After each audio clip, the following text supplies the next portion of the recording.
हे मंदिर गुजरात येथील छोटे सोमनाथचं प्रतिरूप आहे. इथे मौलबाईने सेवा केलेली 12 वर्ष. सेवेनंतर त्याला फळ म्हणून देवाने इथं स्वतः इथं आलेले आहेत इथं दर्शन देण्यासाठी.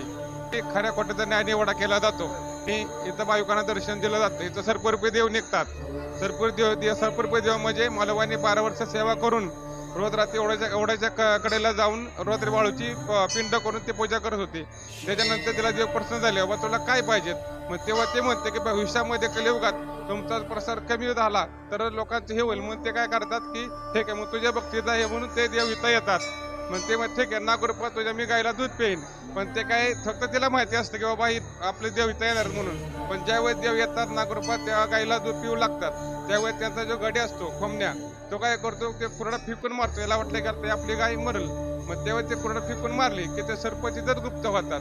मग त्याची जी खून आहे ते आपल्या सोमेश्वराच्या पिंडी, प्रत्येकाचा लिंग, प्रत्येक सोमेश्वराच्या पिंडाचं लिंग गोल असतं, पण आपलं दुबंगलेलं आहे. त्या कुऱ्हाडीचा गाव आहे तो मारलेला, तो त्या पिंडेवरती आहे.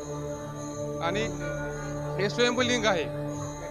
या ठिकाणी पाठीमागे बाराव आहे खऱ्या खोट्याची. तर खरं खोटं गेलं तुमच्या काय असेल चोरीला, जोपर्यंत चंद्र सूर्य आहे तोपर्यंत हे चालू राहतं.